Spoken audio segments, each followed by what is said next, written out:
ni Seydina Ali na nana suɲɛnikɛla ninnu nɔfɛ cɛ damadɔ min bɔra a y'o faga o tumana min nana sisan n'o tilala n'o bolila ka don o de taara fɔ tɔw ye sa ko ni maa min bɛ fɛ ka ko in yɛrɛ ɲɛdɔn k'o ka se karanga yɛrɛ o ka se kuluwo da la k'o n'a dɔn min bɛ yen o y'a sɔrɔ u kɛn bɛ ka ɲɔgɔn jɔri kulu filancɛ kɔnɔ maa ba naani ɲɔgɔn na Aliyu ibn Abi Talibi a nan b'i da u dara ye Aliyu min ka bon ni danda ka bonya na kira ye Aliyu min jira lamɛnw la k'a fɔ nin ye aw ɲɛmaa ye Asadullahi Galibi kɔni o wulibali ye dara Bukhari nana n'a ye Kuran tafsiri caman y'o sabati kira bɔnna don ale de limaniyara kira la cɛ bɛɛ ɲɛ cɛ fɔlɔ min ye baya kɛ alakira ye ale don n y'a f'i ye ka kɔrɔ nka taa ni ka segin nka n'i tɔɔrɔ a kun ye i k'a dɔn baya ye yɛrɛ feere de ye ala ma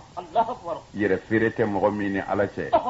ne m'a dɔn e bɛ se ka t'i ka sara ɲini cogo min na ni kuma in faamuna o yɔrɔ in na sa Asadullahi Galibi a dan bɛ u da la min tilala n'o bolila ka don o ko tɔw ma yanni ne k'a lakali a yɛrɛ k'a lajɛ ni min fɛ k'a ɲɛɲini u ka taa kulu filancɛ da la o n'a dɔn min bɛ yen tiɲɛ yɛrɛ yɛrɛ la sabu n y'a ye o ni n y'a mɛn ka jan ɲɔgɔn na kosɛbɛ naam. فما فرغ من قوله a ko Seydina Ali ma tila ka nin kuma in na fiyewu cɛ ma tila ka nin kuma in na fiyewu حتى هب إليه المغضب بنفسه o yɔrɔ bɛɛ u ka masakɛ n'o ye Maliku Mugdibu ye o sarabatora ka se cɛ la وصار من شدة غيظه a fununen a diminen cɛ kɔrɔ وضربه بسيفه o yɔrɔ bɛɛ a y'a ka bamuru kɛ ka cɛw bugɔ فقتله ni k'a faga k'a fɔ e ka taa Aliyu ko ɲɛɲini e bolibaatɔ bɛna fɔ anw ma ko ni min b'a ɲɛɲini o ka se kulu tilancɛ la masakɛ ye cɛ kunkolo tigɛ na وقال a ko قبحك اللات والعزى wallahi an ka Lata n'an ka Uzza ka e halaki أمن الرجال هذا من لا يخاف سطوتي cɛ jumɛn bɛ cɛw cɛ la min bɛ sirannen Mugdibu ko tɛ sa cɛ jumɛn bɛ dugukolo kan cɛ min bɛ sirannen Mugdibu ye na ثم قال sege Mugdibu ko انتفضوا على أنفسكم a ko a ka jamakulu ma a ko a y'a janto a yɛrɛ la dɛ حتى أعود إليكم ne Maliku Mugdibu ne yɛrɛ de bɛna wuli sa ka taa ko in sɛgɛsɛgɛ ka se k'a ɲɛ dɔn ni min bɛ ko in na ne yɛrɛ n'o dɔn a y'a janto a yɛrɛ la ne bɛna bɔ ka taa ko ɲɛɲini Maliku ka kuntigiba yɛrɛ ko ten ne ye Maliku Mugdibu ye sani ma faamu dɛ n yɛrɛ ka min fɔlɔ a bɛɛ ten o ɲɛmaw de sɛgɛnnen don kira y'o de fɔ sallallahu alaihi wasallam a ko sayyidul qawm khadimuhum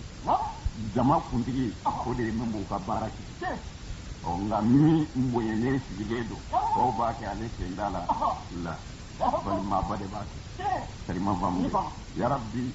ala kana yɛrɛ bonya dɔn yɛrɛ bonya de bɛ baaraw kɛ ala kana yɛrɛ bonya dɔn an dusukun na وقال له قومه a ka mɔgɔw ko a ma أيها الملك ya an ka masakɛba معك 4000 فارس a ko sotigi maa ba naani bɛ e bolo nin kɛnɛ in ka yan من صناديد العرب kabini larabu kɛɲɛkɛw dama dama na نخشى عليك أن يكون هذا من عمر الجن an bɛ siran ni e kelen dara a kana kɛ ni jinɛ dɔ don dɛ u bɛ ka cɛ maamuso kɛ cogo min na an da la ko maa don dɛ e masakɛ man ka taa koyi n'i taara n'a taara kɛ jinɛ ye e masakɛ man ka taa koyi n'i taara n'a taara kɛ jinɛ ye o ka na taa tɔɔrɔ si ma na وقال لهم a k'u ma بحق اللات والعزى a ye nin kuma in dabila ni n kɛlen ka Lata bonya n'an ka Uzza bonya na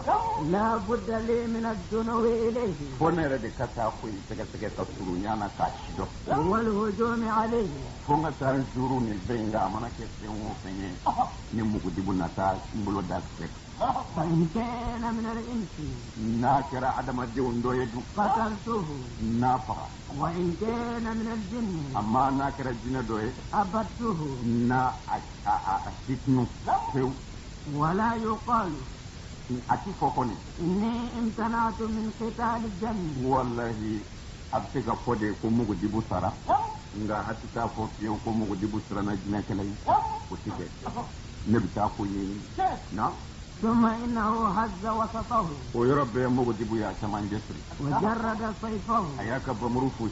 وأخذ جهفته ويربي أياك فترة من أبوله وكان عدو الله هذا عظيم الخلقة على جوجي أكوي كادو مغدتك بكندو أكجري أكبو أكجام فتوجه إلى الإمام رضي الله عنه ويربي أينيسي كل فلانجة دالا أينيسي أسد الله ما وربي يمني نعم وهو يبرر كالعسل أبغاكي شو كركا كتايبا فو وربا وينشد أبغاك أير مانغوتو ويقول أبافو أنا الطارق في الليل غسقي أنا الطارق ويمني نشدوا فلما سمع إمام قول مغضب ثم من أني مغضب يا أير مانغوتو أبد بلا كنا سيدنا علي لوب مغضبك ير مانغوتو كاينا علم أنه كبير القوم أدرى لك فو نيجي جماعين يمغوبا يري ورئيسهم نيوكا كنتيجي وقال أكو هذا والله بغيتي والله نعلي يكم بتير من ينيندو أيوة نكمل يفهم دوا ممنا شيف مانا علي يكو كون بيسرو جماعين كنتيجي بايري سكاسالا نيوكا نيمغو تي جماعينا وي شيطانك جماعي wallahi abi an maloya kan zame namba me wajuli kala fe ko baya bi keslame nyemgo de ko nyemgo te yanzu la me yala o tola ni balaw kuma ye ni mi mo maloya tarima vamni ko nyemgo te yanzu la me wala nyemgo be yanzu la me wala nyemgo de te olula te nyemgo bi yan islameo la Allahu akbar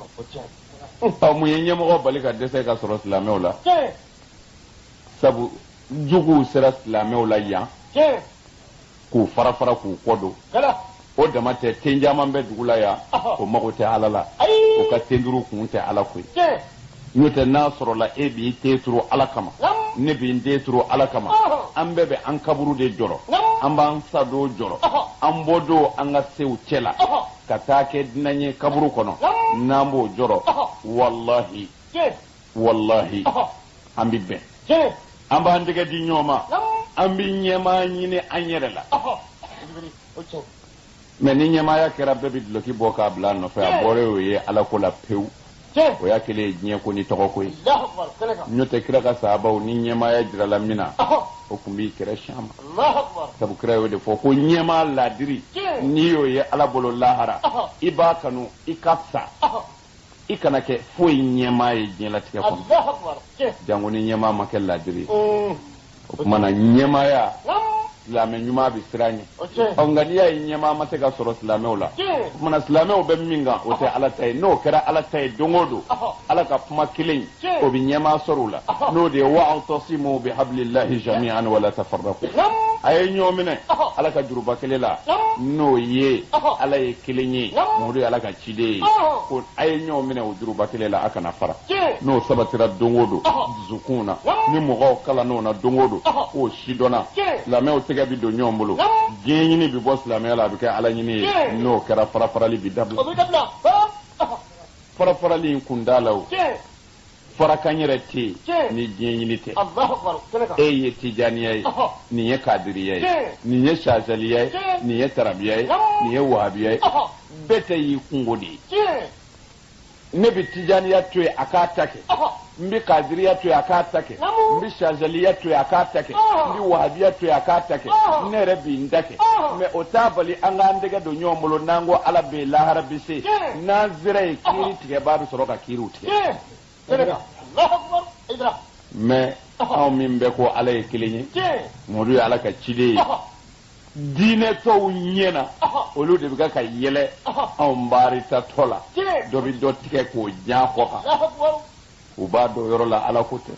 die ko to ko wari ko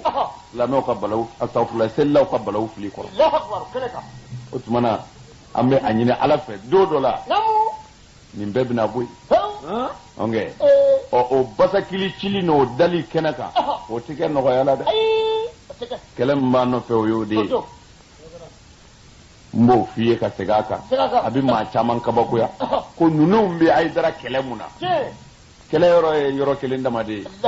don min na an ye bolojigin ni bolominɛ a fɛnsɛn tile la kunfin min ɲɛna ko tiɲɛ don o y'a dɔnyɔrɔ y'a la yɛlɛmɛcogo ma sɔrɔ o la karamɔgɔw fɛ o kɛra kabaw ko Hayidara faga ɲɔ tɛ bolominɛ ko ni bolojigin ko a ɲɛ dɔnna don min na an ye mawuludu ko fɛnsɛn dugu ma ni bɛɛ y'a dɔn mawuludu bɛnnen don bɛɛ y'a dɔn kira yɛrɛ de tun bɛ mawuludu kɛ ale salatu wasalam o tuma na an nana n'o dalilu n'o kitabu ye u ko n'an ma Hayidara ko dabila yɔrɔ ɲini ko a ko ye da sago u tɛ se k'u présenter ka kɛlɛ kɛ ni boloko kuma ye sabu u y'a dɔn o kɛra nkalon ye u tɛ se k'u présenter ka kɛlɛ kɛ ni mawuludu ko kuma ye sabu u y'a dɔn o kɛra nkalon ye o tuma na u sɔrɔla ka bɔlaw de ɲini sa Hayidara ko yɛrɛ bi dabila cogo min na sari olu na fɛrɛ u ka taabolo ma kɛlɛ yɛrɛ kun ye kɔrɔ ni u ye mɔgɔ wɛrɛ minnu sɔrɔ kɛlɛ la olu m'a faamu sabu nin mankan in na an ye tijaniya dɔw ka wajuli mɛn a la kasɛti minnu bɔlen don ne kɔnturu la n y'a mɛn ko tijaniya yɛrɛ dɔw b'a san ka a fɔ mɔgɔw ye k'u k'a lamɛn min ye ne neni o tigila maa kelen de ko Seku Cani ye kafiri ye ko Seku Abdulkadiru bɛɛ ye mushriku ye ko Seku sira bɛɛ ye kafiri sira ye min ye ne neni o de y'o fɔ o tuma na ni ne neni diyara e ye ni o de la e y'o kasɛti san min ye o fɔ ne ma o y'o f'i ka Seku ma o danga tɛna i to ne tɛ tijaniya ye ne tɛ kadiriya ye mais cɛ min ye tijaniya ni kadiriya défend Mali dugukolo kan yan ne Hayidara Karima faamu de mais ni tijaniya ni kadiriya min tilala ka ne yɛrɛ Hayidara kɛlɛ i ka Seku de kɛlɛ billahi sabu o danga t'i to Ala ka dugukolo kan wa ne ka kɛlɛ yɔrɔ ye nin karamɔgɔ wɛrɛ minnu faral'u kan olu ta ye o y'olu nɛgɛn de ka don a la u ka far'u kan sabu olu bolo Hayidara ko in n'an m'a ɲɛɲini a y'an bɛɛ tɔgɔ tunu o tuma na an bɛɛ ka fara ɲɔgɔn kan k'a kɛlɛ o y'o de ye mɔgɔ min tɛgɛ bɛ Ala bolo diɲɛ maa ka kɛlɛ bi mun tiɲɛ o ye yarabi Ala k'an dɛmɛ comme maa caman tɛ kɛlɛ kun dɔn olu bɛ fɛn caman miiri foyi tɛ nin dama kɔ o nye tori ka dɛmɛ n ye Seku Cani ka sira dɛmɛ n ye kadiriya dɛmɛ n ye Seku ka sira dɛmɛ o tuma na o ma bɛn u ma an ye bolominɛ ni bolojigin nkalon kɛ kɛnɛ kan o ma bɛn u ma an y'a yir'u la mawuludu Alakira yɛrɛ de tun b'a kɛ sunna tɛ dɛ a kan ka kɛ bɛɛ de fɛ sabu kira yɛrɛ ka baara tun ye mawuludu kɛli ye an y'a kitabu d'u ma k'a nimoro d'u ma k'a fɛn bɛɛ d'u ma o min yera sa dɛ n'o o ti bɛn olu ma fiyewu sabu maaba ko y'u tinɛ ye olu de wulila ka kɛlɛ kɛ tan alors bon o tuma na mɔgɔ min farala o kan ni e kɛra tɔrikatigi kɔni ye i ka Seku y'i danga kɔni fɔ diɲɛ ka wuli e tɛ se ka kɛ wuruditigi ye bilen Karima faamu de sabu anw de ye wurudi Seku dɛmɛ ne ma wuruditigiw dɛmɛ dɛ ne ye wurudi Seku de dɛmɛ sabu olu tun bɛ tiɲɛ kan o tuma ni wuruditigi min ko i bɛ ne kɛlɛ i ka Seku ka danga b'i kan sabu kafiriw ye fɛn bɛɛ da u kan yan ne Hayidara de wulila k'u ka kafiriw ka nɔgɔ ko ka b'u la wa n bɛ sa o ka fana maa ye n dɛmɛ n ka Ala b'i dɛmɛ maa ma n dɛmɛ n ka Ala b'i dɛmɛ wajulu yɛrɛ kɛ ka ne neni ka ko a ka jama ka ca ko dɔnkilidalaw ka jama man ca ka tɛmɛ a ta kan nin fɔra arajow la yan o tuma na olu ɲɛ bɛ jama in de la Ala de y'o di wa diɲɛ bɛ wuli ten sabu Ala y'o layidu di in tansurullaha yansurukum ne Ala kalenna n'a ko a bɛ ne Ala dɛmɛ n b'a dɛmɛ o tuma na Ala ka dɛmɛ ni mɔgɔ min y'i kɔgɔ da o la i disi bɛ fara yarabi Ala ka kungo daw kunna o ka ɲinɛ an kɔ yarabi Ala ka kungo daw kunna o ka ɲinɛ an kɔ Ala ka don an n'u cɛ sɔli ala rasul aba tɛmɛni wala de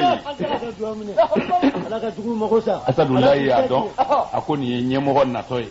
nin kɔni ye kafiri ninnu ka kuntigiba yɛrɛ ɲɔgɔritɔ ye ka na ne Aliyu yɔrɔ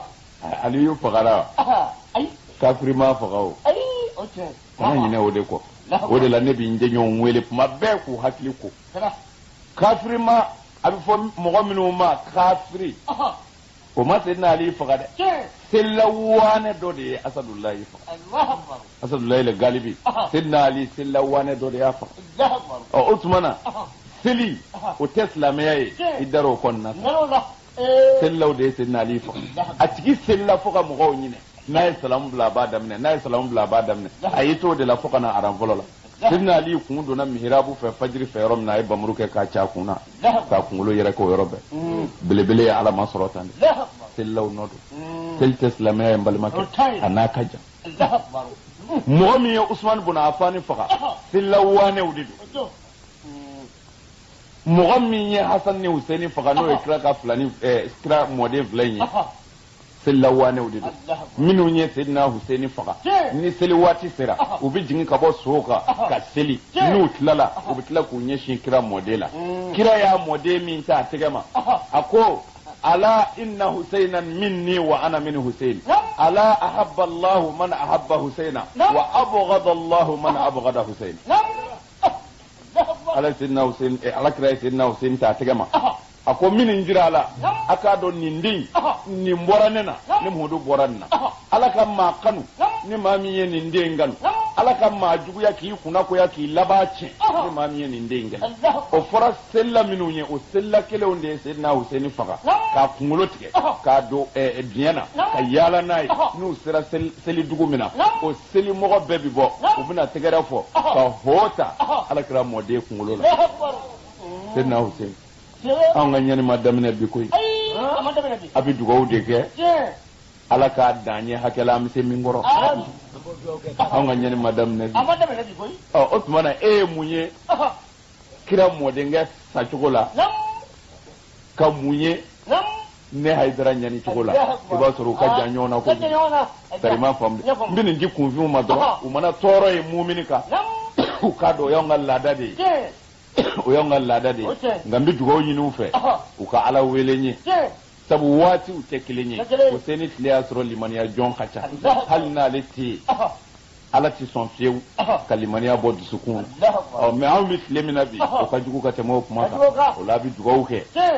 asili wosili aya nyini setigi ala fe atado nin jugo nu kalima famu na آمين وأقبل عدو الله منفردا بنفسه وكرمنا على الجو يرك لذا أي نواري أبنا فرفلانجلا كما على جميع ربي عليه ركود دونسا شيبانه دو كريما فامدي شيبانا كبا فراشي تالا كريما فامدي بمنام بنفو ni yedundra mugu ke danga det lokono abi manin dama ke manin dama don ki turi bolo flaka ki se korota ka tama no kera dundara mugu bi shuru ka botlo ko karima babu Allah ka tabu yawa gari wala de yani hatta wasala ila babil madiqi ako asura nyarilla fo nana se fuludala sidna ali dembe ali nana se na fa nazara ila alqatla sidna ali yeshu folo minu va nolu kerne do kerefe ayolu laji wa hum munjandiluna olu jane do tok fatahaqqaqa al-amra o yoro la dara ko la ko jase be kudu fali yere ke tuko kama ko sidna ali ni kafiru ni islamo kun tira nyona ni tlakara kelela nyeni ma ke va ne de ni va e de ni va o sosoli tiwliwa sosoli kunda ali tala ni sera shuma dro ba fo ni asadullahi noy ala yo bonya kai tadir ko de tlatlale do ala fe mogo ma se ka fam ala e fo fenda ama bedi maklejima bonya srala billahi hali kirami nale nyonde ala ka dalla ni kira yo fa ko ne mo de ka kusa ala ka dave be ala li itlat hali o muhammadu ala ye ajenyo do son fe do la mo do re jina noyi amu hasidi wala amu kele wala o ejme way mi dingi kira de ka kuma dia ka ya do ko don daye ala ka chide bina ma e re de fe ko do daye nga kafiru na do azabu kelala nu yu jere ko na kira no fe madine ibi joka kafiri fle nyana ku nya dai ta ku o kibaru mene kira fe ay islame o fara nyonga ko amini ngedi ma ma fo ay ngono mbi jibril la nyini ngade la ko donaw haklitigiw ne modu koni ye ala ka kira ye nga diɲɛ ko min y'an bolo nin ye an bi nin kɛ di o yɔrɔ la Salman al Farisi ko a ma a ko ne bɛ nin kɛ cogo dɔn a ko yɔrɔ minnu bɛ Madina koori bɛ ni kulu de ye nka yɔrɔnin dɔw b'a la olu ye yɔrɔ darakɛɲɛnen ye yɔrɔ darakɛɲɛnen minnu bɛ yen ni sotigi bɛ se ka girin ka don yen an ka dingɛ sen o kilomɛtiri hakɛ la ni k'a koori hali bi n'i taara Madina handaku dingɛ a dɔnbaw i b'u ɲininka u b'a jira i la minnu b'a dɔn u ye handaku dingɛ sen yɔrɔ min na Salman Farisi ka jirali la ni kira yɛrɛ b'u la sallallahu alaihi wasallam u bɛ ka dingɛ sen ɲɔgɔn fɛ hali bi u b'a nɔkɔrɔ jira i la Salman ko kira ma a ko an bɛ dingɛ sen ka yen lamini so tɛ se ka min sago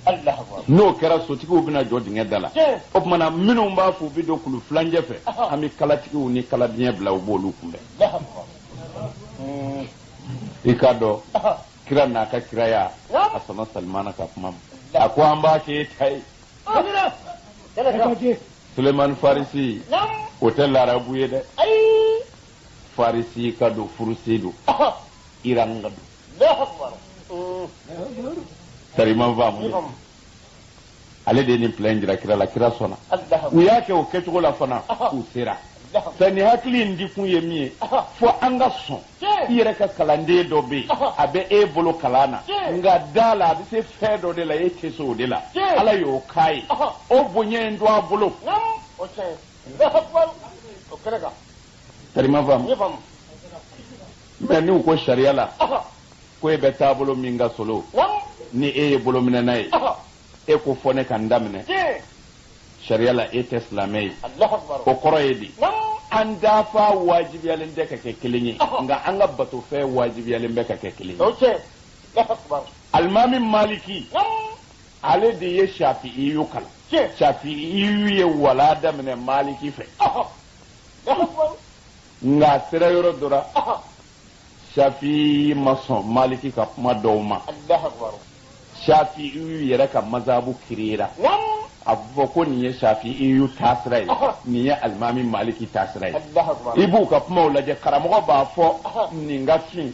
kalanden b'a fɔ nin ka jɛ o kuma kelen la nka u ma fara u ma bereta ɲɔgɔn fɛ u ma kɛlɛ kɛ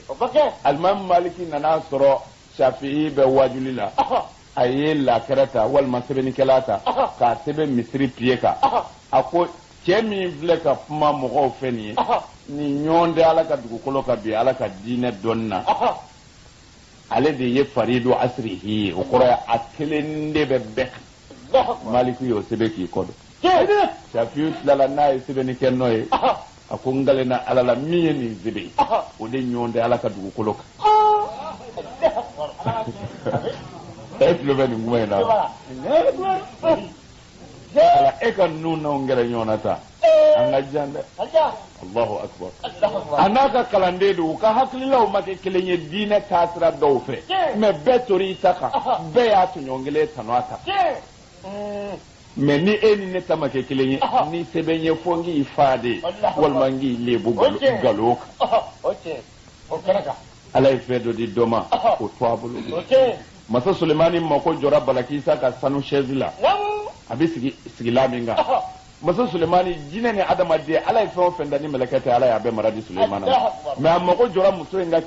sigila la a ma nacogoya la a ye jinɛ ni adamaden wele a ko ne mako bɛ muso in ka sanu kalaka la jɛni bɛ se ka na n'a ye dɛ jinɛ kamalenba dɔ ko a ma k'ala ifritun minal jinni ana atika bihi qabla an taquma min maqamika wa inni alayhi laqawiyyun amin alibi moriw bi kobaw kɛ ni yɔrɔ morikɛ dɔ tulo bɛ na sisan o bɛ ka yɛlɛ sariman faamulen halibi u bɛ nɛgɛ walaw dilan ni nin ye n'u y'a saba i kan ko do dɛ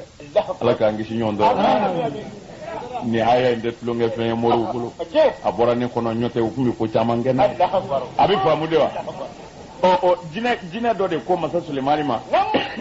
a ko e mago tɛ sanu kalaka in na wa a ko a ko i sigi n b'a ta ka na n'a ye sisan yanni i ka wuli ka bɔ i sigiyɔrɔ la cɛ dɔ bɛ yen Asifu bunu Barke o ko masa Sulemani ma a ko jinɛ ka suma musulmani ko jina kasuma ako akwai bisa kana nayawa akwai nyetuku musulmani ya nyetu akwa yele aya so kanu kala ka sigile do akara musulmani ya sanu kala ka qur'ana da ya foku mika ka qur'ana aya de ku yede musulmani ya sanu kala ka blale ya akara fe ni musulmani ko nebi alafu ala neti kafiriya mbi barkada mba do e lalike madama keni kew iye ne jarabini ni ne ala nebi ganyinga igizamena sabu ne adu ima mo so 20 kenya ne nyo kiraba ni maraba imbene bulu ne tese na ja mo do bene ka marala mim se fena ne rasulman tesola ala mbi barkada ndi fitri wala ma sabu ye ko ba tama ngenye ni ye doke do ere o tikene ma bashi billahi ay qur'ana ta ka kala ala mana femi ndi ema naye ni je ula mbi dal feka fone ala yare de yisutura hasidi nyeti suma ala kanange hasidi temeni wala de ni chenna ni jo shula ayu bene utika tike mbetu komina ani uchetike mbetu komina ama dilika yefiu ko dave mbi dave fakata o yoro la ya do ko ja ko tiere do aka jongu nye mi voy na ye do fa ula aya do ko ja chindo sa na warta'adat wisaluhu o yoro la atuku kun yere la wa tasha aqluhu hakli wulila wa qala ako wa haqul lata wal uzza nekalna lata bunyani uzza bunyana laqad sadaqa sahibuna fima qala janaka che mi vo ko na ja chengundo ku wa inma zalamnahu biqatlina iyahu anya tonyo sabunya fakali minge jambe naka atay chen na thumma innahu waqafa bi babil madiqi masake yi jo no yu kan nyema banyesa ayi jo kulu flanjeina wa huwa zahilul aqli hakli wuliledo wa kar sami'ahu al-imam radiyallahu ta'ala anhu sidna ali lobaka kuma fokala wa huwa yaqulu abafo wa haqul lata wal uzza ngalna lata ni uzza bunyana ma fa'ala hadhihi al-fihal 'adun min al-umam as-sabiqa wallahi halim mando volominu ndemena olu mamani nyongo la kwa nyoye iswar la ko la kala anyana la qawm 'ad wa samuda kaumani nyonge amani nyome adanga unnon wala yaqdiru ala dhalika illa al-ghulam alladhi yuqalu lahu ali ibn abi talib wallahi ngalna bulu bonyana ma shiti seni nyonana fona kera ali ibn abi talib sabu kada ko kuma aliyu to charna iya yewu ima yewu be aka kelema ngutum tarima vambe ale de kamba ukari ala kabunye bawchen u betege do islamaya bulu ma chaman bi allah akbar fo o te ala fede islamaya chenyoro ende na ngwambi do o detayula wala da bitunu pew tarima fambe islamaya chena chodi mogo de kera islamai bamuru nyesranya kama nima tubi ubi va nima doni ndine na nga dugutiki yabna boshi nima doni ndine na nga navulo bina chen otumana o chamambe jigitige ani defe ani bamuru nyesranya o yu ke islamai bo umada ala yerela jango kasrani otumana o kodona minumbe o kalangela minumbe jifu kunga chala olu chaman de fenzebe islameu ka papier la ko kira koti ka soro kira mafo o chaman ba o de chembe ka do islameu ka hadisa ukono ni ubiga ka riwaya chejugo ke no yebi no o de kembe fongo nyonya yere ni fara fara li yere sababu yi o chama de be bo o abo chugo kelela mo chaman bi selibi o delende alala o te ala yere fefio mais abiseli ke masfe sara na fo slamedo mais mo mi masra alanye fo dronde abiseli ko jugu jume mbo kenye nyen kono o be wole jugu beke o wole jugu imbe ni mo mi nyoye o bo fle ko slamea bi jenini slamea ti jenini de aye sanga soro ko jugu mo o yu dadi chema fo mo o fo galo nanake victory wala ni te yera dugula dro ibi wele islamé ibi moko faka o kono ibi jenaya ko kono ibi wole jugu be ko kono mais me bi sel dro ibi islamé o balaw di islam do ñu te nasrullah leydu woro mi nana qur'ane kono ko an beddo ndo islamiyala ino na folola do ndin na bakon jin anu nu ka nyema de bala no e mu di buyi o nas la lola ni mana bokara nga ko lay dino dinna ali ye ka mame kale ka to ko me ada abga kale mautu ko ni ali yute ko mashi tekani na تقدم إليه على مهل علي يتمنى كشي تشينا دبني دونيدو علي يبانيوالي فلما وصل إليه ما من أسانو تارسي نيوي نظره عدو الله على جوي علي فتهير ويربي أكلي ولا وصار لا يدري ما يفعل ayrabi minge o borako يتقدم أو يتأخر amma don bita nyefewa termise gi kofe amo dombi فبينما هو كذلك akot mamina sanabo chogoina إذ وصب إليه الإمام ali yutara basura kashama هجم عليه ningi shuraka وقال ako ويلك itawiyo tere أنا المنعوت بهذه الفعال wallahi yemma ngutumi wasita fi mammi me adanga wala imame samuda kawla ni aliyu te wa aliyu inde fili koron أنا مبدئ العجائب wallahi feminu nyoma yefolo o kebaye ni أنا فتى بني غالب ni de bani galibi de nga funangeni e ko chugoji وإن لم تعلمني فأنا علي بن أبي ni طالب man don shila abu talibi de nga aliyu do abu talibi de ali asadullahi le galibi billahi nama mi do asadullahi funa نعم فلما سمع عدو الله مقالة الإمام أقول سمعنا على الجوي على يوكا نقومي علم أنه هو لا محالة أدرى لا كون يندو سوا يا تبارك الله أكون يندو ndege be wuluda onge kuma jugu ye be wulu bayro kuma jugu do ndege bada ri bolo bare ala kana ndege blada naam فارتعدت فرائسه ako yoroni be aparkolo yere yere la وذهبت قوته aka fanga bana sabu sirami fanga ba sira e kele ke do nini mo be nyona nasrana sirami kele na وأيقن بالهلاك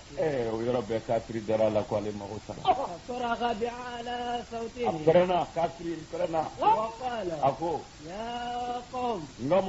أدركوني قبل أن أهلك فأهلكوا جميعا أين جونا درا نتنبنا هلكي وايرو بهلكي أين فلما سمع القوم صراخه ما منني جما كل يوكاني ما كل كامل أجابوه ويا جابي وأسرعوا إليه وبيو يشي أما أتلماتو فلما نزل الإمام سرعة القوم ما منني علي أتليا كويسا هجم على عدو الله أين يشي على جويما وأمسك جوارحه ويربي أي توكا ولم يستطع أن يتحرك أما سكان لمغا فوفاه الإمام بضربة هاشمية ويربي علي هاشمية بغلي قالا علوية على صدره فسقط إلى الأرض قطعتين ni akabba muriye ka wala dishira o yorobbe abina duguma qita'atayn aslala flay fangele be ya mugo dibu saraka وعجل الله بروحه إلى النار على تليارنا ني نيغا كيرو تسمانا ليس القرار سبت يرو جوغو دادو ولم يصل إليه أصحابه أكم مغو مسا مشيو لا وهو على الأرض والله فو نانا كيرو نيس ردغوا يضطرب أبقاك إستي سرك ويتكلم بكلام لا يفهم أبقاك موفو من دي شيدو حتى قمد جسمه فوافر كلنا نفسما وانقطع نفسه فوانينا نفسك فتعجب القوم جماعة كباكو يرولا وقالوا وكو وحق لات وعزى أنقلنا أنقل تاني عزارة ما لنا بقتال الجن من طاقته أنت سيجينا كلا لدى وكو يومن يجينا بارا نعم فقال رجل منهم يدوبوا لو كوما اسكتوا أيادتي حتى أخاطبه أياتوني كفما فيك على جده فإن كلمني عرفته إن كان إنسيا أو جنيا ناف مناني كون زيني بادو نجينا دومبادو نمغو دومبادو. ثم تقدم الرجل إلى الناحية من فم المديق. كي نيواري نيغاني جو كلوفلاني نيون جدا يا فافي. وقال أكو أيها الشخص المريد. مغمين جوم بأون دلايا. ولا أسد المكيد. يا وربي. والليث الشديد. وربا من جلين. أخبرنا بما تريد. مغوبة منادة. مغوبة منه فاي. ولك منا العجاب والإكرام. وانجوم بنايدة نيكم مي أمباكي بنيرة كنو. تقولي.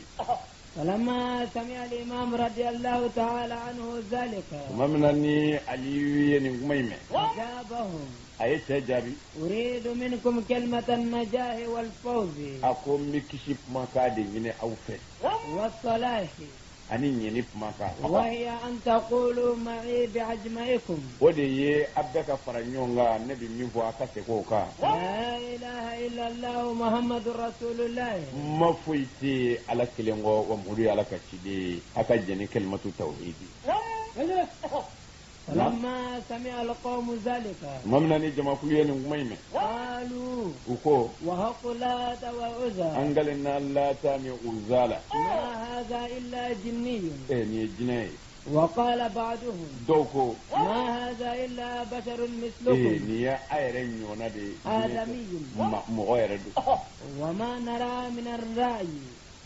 ngane ko ni nyebe mina nebo fo aw yesisa لا أن نكون في مكاننا حتى يصبح الصباح anga daya vaimla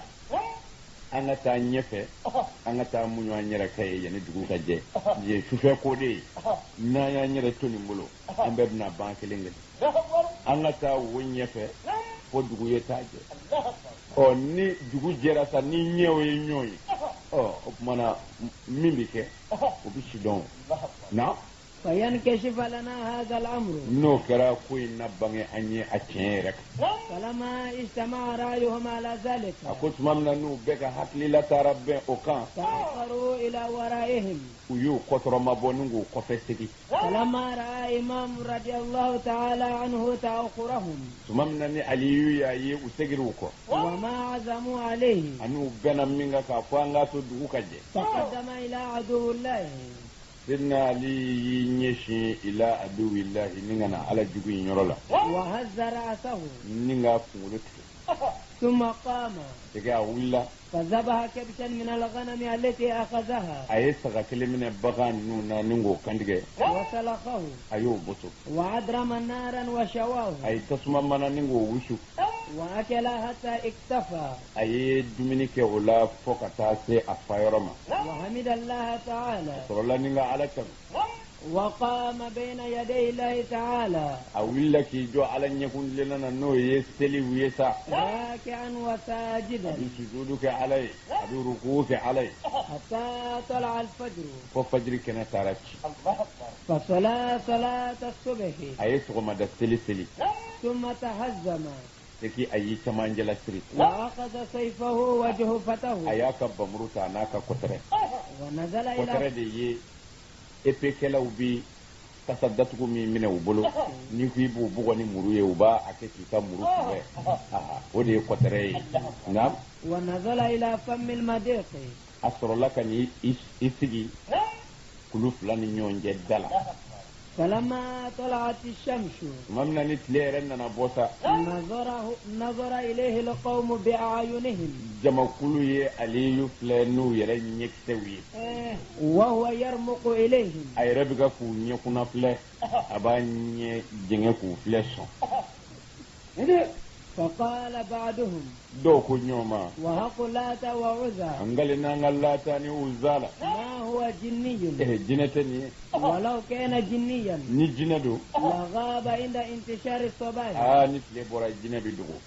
ni yaye tle ko mbora halbi anyebe kayna jinateni na وما هو إلا منفرد بنفسه ni woni yemma kilinde minge meki faraka boto la dangelen do adamba yerela يريد أن يقتلنا anva ko de ba kono ونحن 4000 فارس anye sotgide ma banani والصواب الآن mi wuli bali sisa أن تتقدم إليه 10 cetanga bo minu ndamu yerla ulu kata bwa قال الراوي كتاب ولا في بايا فتقدم للإمام 10 من فرسانهم أكو يا رب من ندامو يلا لو تشتم برا فلما وصلوا إليه أكو تمامنا نوسرا أسد الله ما حملوا عليه ويا رب ويدوا النكاح فقتل منهم 7 أي مغولو بلانفاو وبقي 3 وتوترا سبعي فولوا منهزمين ويا رب ولو يكودي وبلتو طالبين قومهم وبتوكا مغو يرولا فقال لهم جنادة بن عامر جنادة بن عامر كما وكان قد تقدم عليهم بعد مغدب ساليكو ودي بلا مغدب نونا ويرب مغدب سرامي ويوتاكو كوكا نيمغوي نعم فقال هو انطلقوا إليه 20 وكو عيا بوتندالا كاك مغمغاي فآتوا إليه ونناما وافترق عليه 20 غيننا تلاتلات إن علي جيجوني نيونجي فلم تكن إلا ساعة أقوى كي فوق مني حتى قتل منهم 17 والله عيتن ولوف لافا ولولا وهزم الباقون توب الله وقد تزايد سياه القوم جماعة كلكاني برنغا تشايرا وشاوروا بعضهم بعدا وتروا بنيونينغا فأجمعوا على أن يحمل عليه 100 فارس وبنا منغا سو كوتشك مكابو فحملوا بعجمائهم كحملة رجل واحد وتشك مبكي شراكا شنكلي ومقدمهم جنادة بن عامر وجنادة بن عامر يربلا أولو نفنو يمسكن نبلين فصاها على الإمام وفرنا علي لا ألا أخبرنا من أنت أنجي بارو جوني ده وما الذي تريد بمو يرنيني وما هذه المطاولة بيننا وبينك نيم ندزقوي أو نيجي فقال لهم المامي عليكما أعصمنا أنتم لا تسمعون أم عمي لا تبصرون أو فينا وتراتلو جرينيدو دي لم أقل لكم نما فو أو يوا إني عبد الله وابن عم رسول الله صلى الله عليه وسلم وني محمد بن كدي علي بن أبي طالب كوني نبي وصو يرو أبا فني محمد بن كدي ني محمد بن كدي جاجو ربولا على يود فكرة أقول إن شاني أكا هو العبصر اللهم أبصره والله على كرة الدين ودي زرو خاطروا يلي يدو داما فوبا بفق وعلى صنافنا أبسا سارة كرة جرى صلى الله عليه وسلم متوقع فرسون كان يرجع مؤمنون ترى بمؤمنين دي سرو في كسبان على كده جهو دينزرو عليه الصلاة والسلام أبي فاتورة أني ni Fatima tutre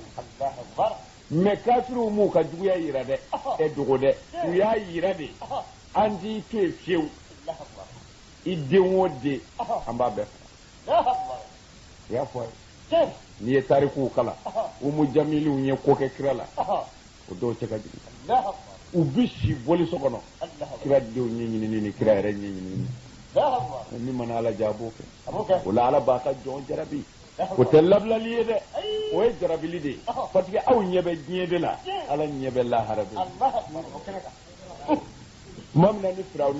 firawna yadara ako ana rabbukumul a'la ako ne de aw ka ala bay o kera minge jibrila ko kaman geme woro balila nyangata kamana halaki kamana ako yo rabbi alaya kaman geme woro be yanga jibrila ka firawna kan nguma ngama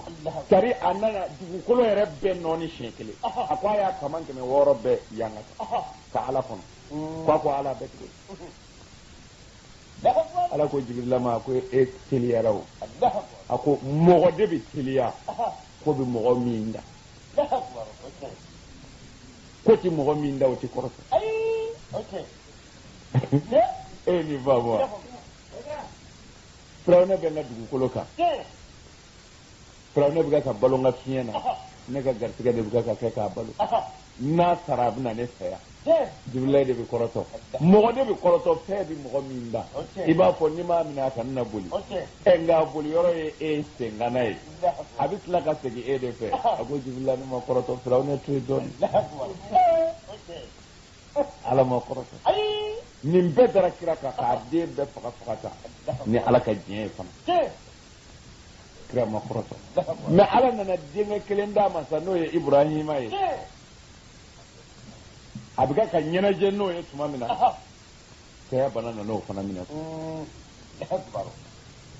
a nana Ibrahima sɔrɔ a degunnen don a bɛ sigara la ko n den i bɛ bolo min kan nin y'i fa jɔyɔrɔ tɛ o yɔrɔ bɛɛ kira y'a kɔ don ka bɔ den ma a m'a filɛ a ɲɛna tun fo ka taa nibi hinɛ kama den batulen ka bɛn seliba sɔgɔmada ma balimakɛ o ye kira dekun dɔɔnin kafiriw bɛ seli a mɛnna kafiri majusaw u tɛ ti bɔ dugu la o mɛnna billahi nin don tiɲɛ yɛrɛ yɛrɛ la nin y'an ka kira dekun a ɲɛji ma se ka jɔ a den su don yɔrɔ la kuma caman fɔ mais o yɔrɔ la kira ni nin zonjɛ ni nin dusukasi bɛ ɲɔgɔn na kafiri selila wane dɔ ko a ma a ko Mɔmadu kana an ladi fɛnɛ i yɛrɛ k'a kɛ o ma diya ye a ko Ala ka kira yɛrɛ ka aw ladi fɛnɛ o ka k'o kɛbaa ye a ko ye mun a ko e de ko an kana kasi kabini i den sara i yɛrɛ ɲɛji ma jɔ a ko n ye nkalon dana a ko ne ko a kana kulo nka ɲɛji ye hinɛ de ye o bɛ bɔ hinɛbaa bɛ ɲɛji la ɲɛna nin ye selila dɔ de mankan ye kira ma u bɛ ka seli mɛ u tɛ kira yɛrɛ fɛ u tɛ fɛ k'a ye bilahi e ka nin zonja kuma lajɛ kafiri b'a fɔ a bɛ kira lebu ka fara a ka sɔnja a ye segin silamɛya tariku ma ban kira nalen a ka so a natɔ kafiriw bɛ k'u tɛgɛ ci ɲɔgɔn de u bɛ yɛlɛ ko kira kɔtigɛra ko a kana kɔrɔtɔ a y'a muɲu dɔɔnin nin mankan in bɛna da sabu den t'a fɛ kun i mana mɛn i ka ko bɛ to sen na o ye ni denw y'a ta i kɔfɛ yan nin den dayana a tatɔ a ka ko bandɔ an kana kɔrɔtɔ bilen nin ka ko banna den n'a tiɲɛ ta tiɲɛ yɛrɛ yɛrɛ la o ye dɔ fara an ka kira ka dusukasi kan mais o don Ala sɔrɔla ka nin sura in de jigin ka n'a di Mamadu ma a ko Jibrila nin di n ka Ahamada ma n'a ɲinɛnen don b'a hakili inna a'tainaka al-kawsar kawsar Kuran tafsirikɛlaw ma bɛn a kan Kuran tafsirikɛla dɔw ko kawsara kɔji de ko don dɔw ko la ko Ala ko a ma de inna a'tainaka al-kawsar ko kawsara de kɔrɔ ye bɔna caya ne Ala ye Mamadu sɔn bɔla caya la i bɔna ci ban fasalli li rabbika Mamadu kana to seli waati ka tɛmɛ i kan bi ye seliba de ye bɔ i ka taa seli ni mɔgɔ nka ne Ala bɛ layidu kelen d'i ma inna shani'aka Mamadu minnu y'i kɛlɛ k'i juguya n'o bɛ k'i ka yɛlɛ i la ngalena huwal abtar n b'a fɔ ten billahi nin fɔra cɛ min ma a bɛ sa don min na a ma sa ka den kelen to Ala y'a ka du cɛya sabali ɲɛ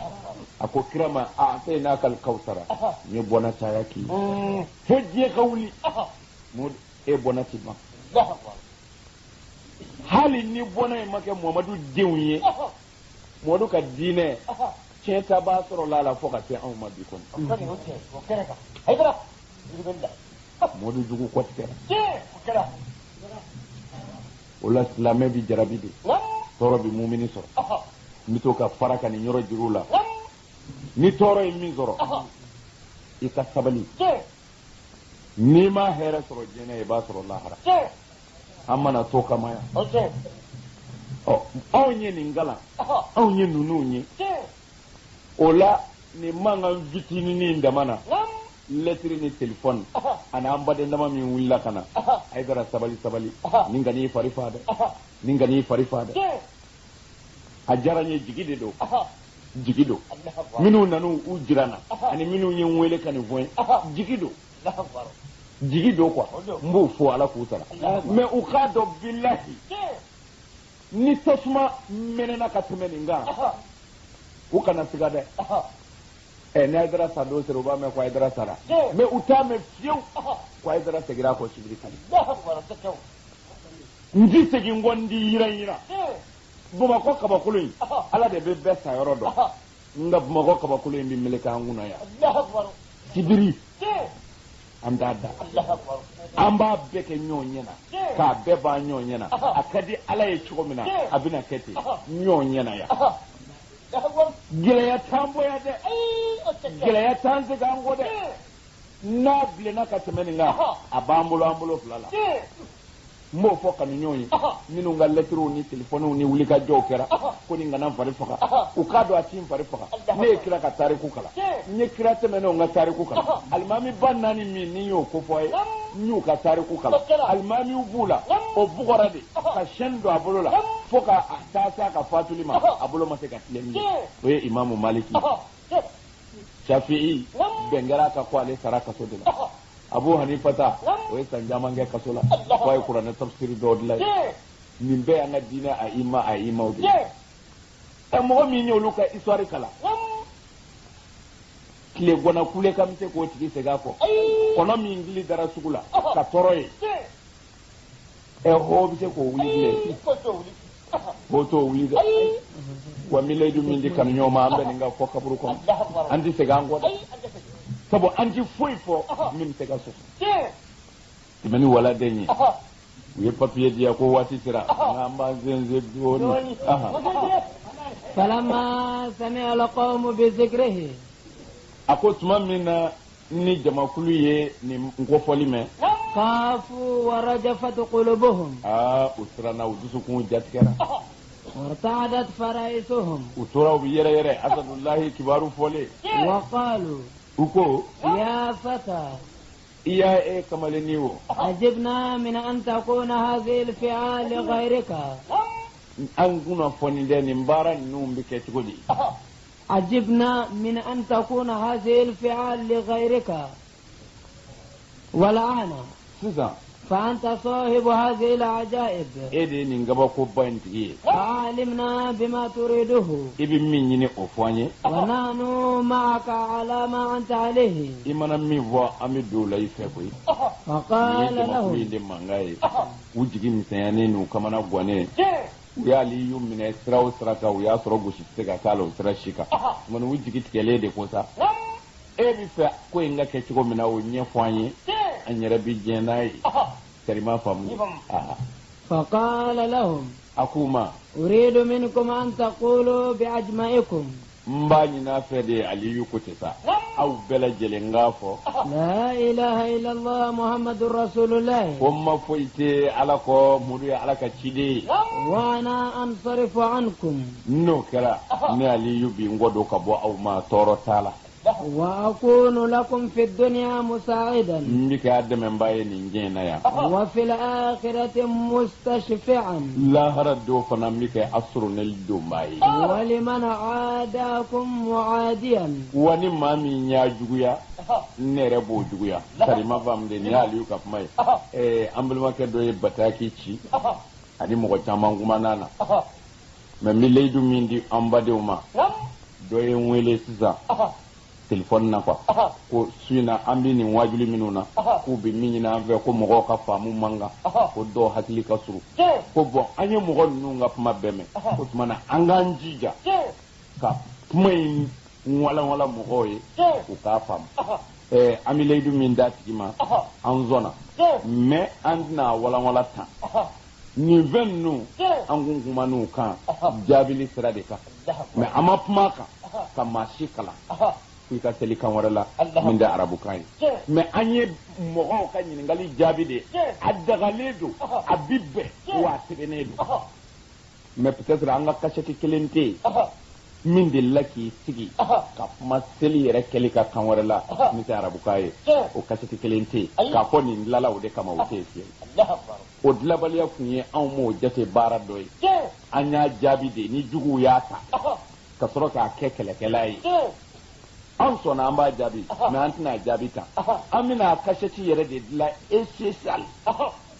a kama a bɔyɔrɔw a dalilu kuranɛ kɔnɔ a dalilu hadisaw la mɔgɔ minnu y'a fɔ k'a bɛɛ tɔgɔ fɔ karamɔgɔ minnu ma fɛn dɔn o kalan in na k'a bɛɛ nimoro naara kumu sɔhifa f'u ye n'o kɛra kunfinw bɛna faamu kɛ ka danna k'u b'an bɛ n'o ye o walanwalali de kama an bɛna a kasɛti dilan mais n'an badenw y'a kasɛti sɔrɔ a ɲininen t'u fɛ a dara ka kuma na sabu nin bɛɛ ye jugu b'i poussé de k'i bila dingɛ dɔ kɔnɔ mais u tɛ se maa ɲini u fɛ u ka seli kan wɛrɛ la arabukan kɔ nka n b'u ladɔnniya ko u selili kan bɛɛ la o kɔni n dagalen don o tɛ se ka sɔsɔ wulicogo yɛrɛ t'a la n bɛna o kasɛti de dilan a dama ma n'a bɛ fɔ ko k'a dabɔ a kama ni ala ye n balo o kuma yɛrɛ tɛna janya n bɛn'o kɛ k'a dalilu bɛɛ woy'a kɔnɔ karamɔgɔ min y'a fɔ a fɔra kitabu ni kitabu min na a bɛ kuran tafsiri ni tafsiri min na aya min n'a tigi y'o k'a ka dalilu ye kira ka hadisa min n'a tigi y'o k'a ka dalilu ye cɛ min fana tɛ se ka sɔsɔ ni Abu Hanifata don n'a ka kɔrɔ karamɔgɔ bɛɛ ye ni karamɔgɔ tɔw bɛ ɲɔgɔn ale nɔfɛ a y'a fɔ kitabu minnu na an bɛn'o walanwalanbadenw o tumana ni maa sɔrɔ la k'a bɛ fɔ e ye nkalon tigɛ ko ka seli kan wɛrɛ la min tɛ arabukan i ye nkalon tigɛ o tɛ fɔ ne ma bilen dɛ u b'o fɔ o fɔbaw de ma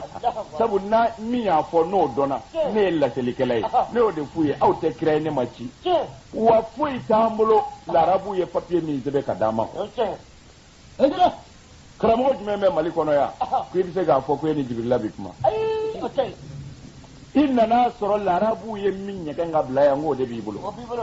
o min b'i bolo o si bɛ ne yɛrɛ bolo larabu ye min ɲɛgɛn ne dara min na ne b'o ta e yɛrɛ dara min na i b'o ta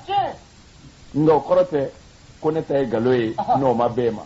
o kɔrɔ tɛ e ta ye nkalon ye n'o ma bɛn ne ma o tuma na arabu ye min sɛbɛn an b'o de fɔ tuma n'a bɛ nkalontigɛla ɲini sa a b'o ɲini arabu minnu y'a sɛbɛn de la n b'a ɲini n balimaw fɛ u kana kɔrɔtɔ nin jaabi ninnu kɔrɔ nka n bɛna pɛsɛ u ye tile la hali o tɛna mɛn karima faamu yarɔ ba y'a ko tɛ ne hakili la tile bɔra o la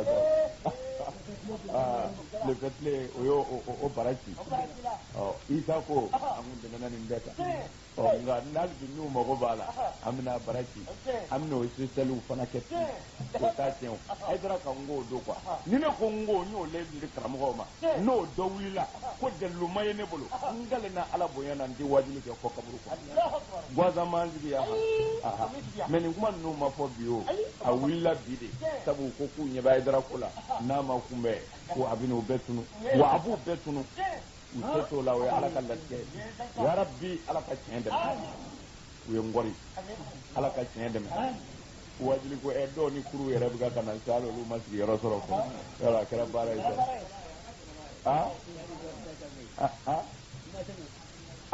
ne ɲini ka sɛgɛn sa koyi yanni ko an ka bi ta bila nin kan i t'a dɔn lafiya fana b'a jawo komi an ye kumani dɔw kɛ wula in na o mana fara nin kan an b'a ni ta dɔɔni amina yarabi ala ka tiɲɛ dɛmɛ nka n ye min fɔ ye n bɛ segin o kan n b'a ɲini silamɛ bɛɛ fɛ a ka sabali a kana kɛlɛ kɛ ala kama o mana fɛn o fɛn fɔ a y'a to ala ma ala b'a ɲɛnabɔ ala k'an n'aw dɛmɛ ala k'an n'aw wasa ala k'an laban ɲɛ ala kira bonya kama sɔli ala rasul